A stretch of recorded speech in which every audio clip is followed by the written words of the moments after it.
This is Isaac Hutchinson then ahead of Walsall away. Isaac, how good was it to get something out of the Easter period with that stoppage time equaliser against Cambridge on Monday?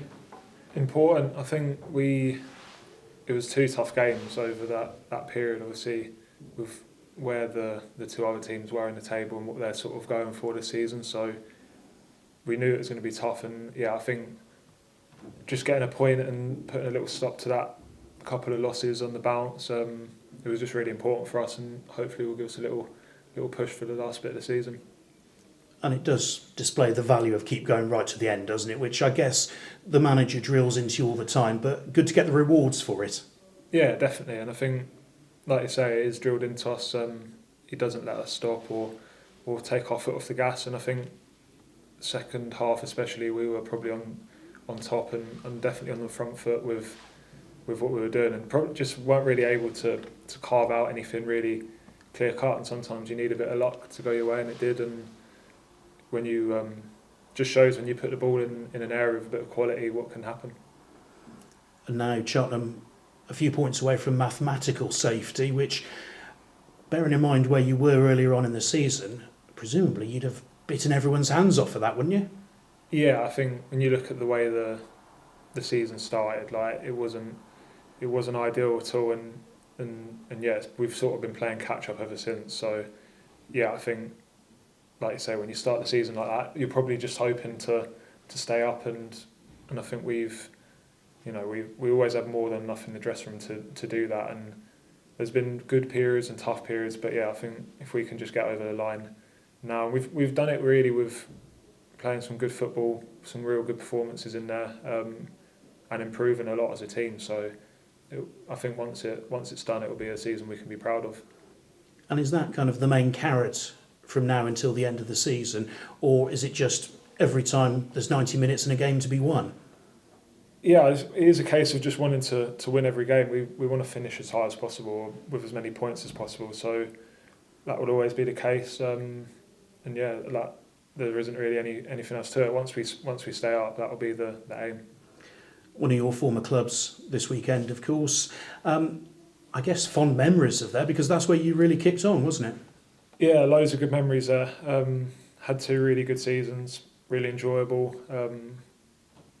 Great group of boys at the time.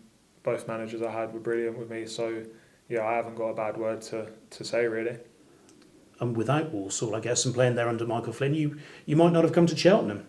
Yeah, no, definitely. That was obviously one of the big things about me coming here. So yeah, when you look at it like that, he's put me on to two really good things in my career. He signed me at Walsall and signed me here, and both have turned out to be really, really good for me. So I owe him a lot for that. Two best seasons of your career?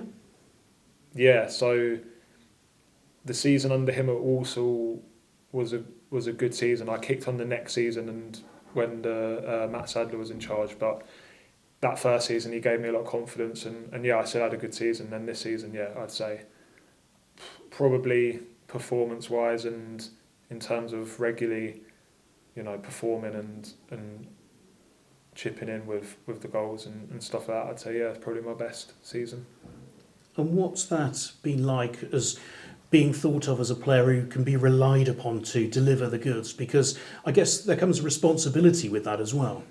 Yeah, it's important, especially as like an attacking player, because you're always fighting that battle with wanting to be seen as someone a manager can trust, and there's that stigma with young attacking players, especially like when I signed for Walsall, where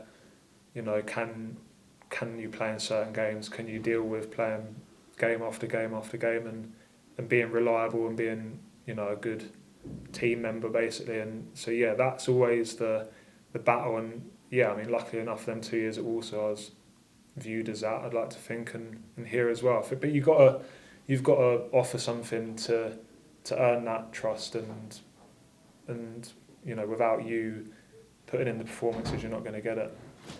And I guess the goals really highlight it, don't they? You can have contributions, you can be a threat, but the goals are the ones that really underline it and everyone takes notice of.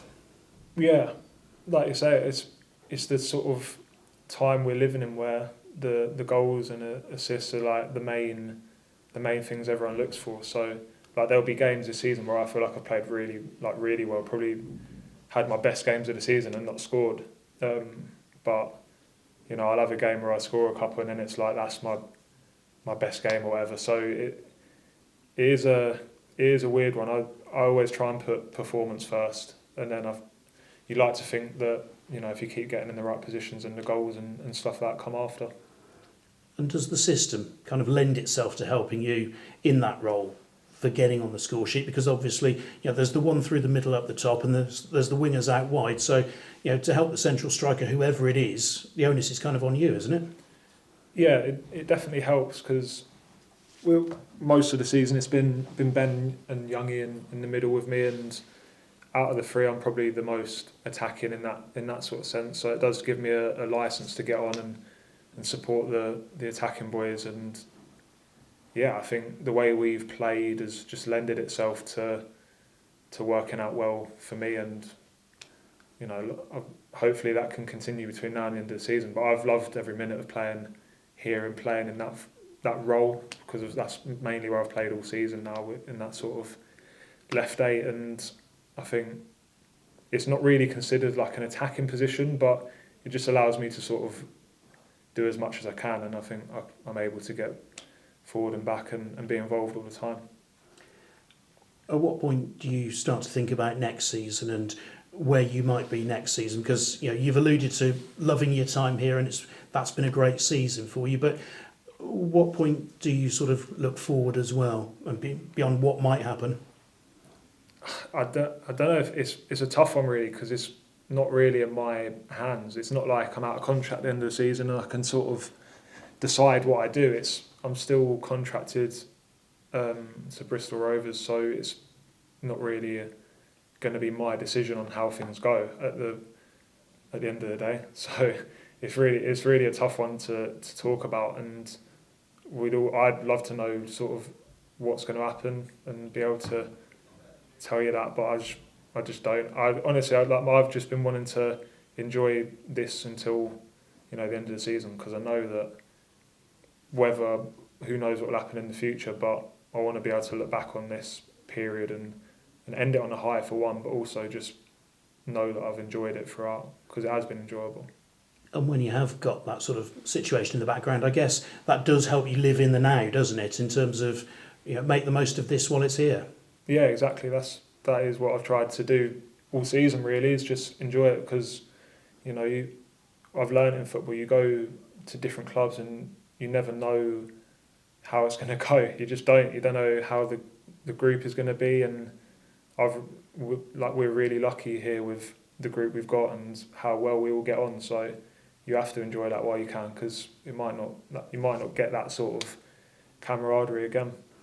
And looking back, we've spoken about Walsall as a former club, but what's your record like of facing your former clubs in the past, and how's that been? Because obviously there's a knack to doing well against a former club, and, you know, some players can overcook it as well. So there's a balance, isn't there? Yeah, I think if you let it sort of, it depends how much of an affinity you have with that club, I guess, and how long you've been there, and will determine how hard it is for you to go back or whatever. But I think I've done it a few times. Obviously, we beat Walsall earlier in the season, and then a few times with other clubs, and it's really just you win some and you lose some, and try not to think of it as you're playing against your old team, because a lot of times pass between, you know, your spell there and when you're playing now. So it's not really the same group of players. Like for me, coming up against Walsall, like it's not really.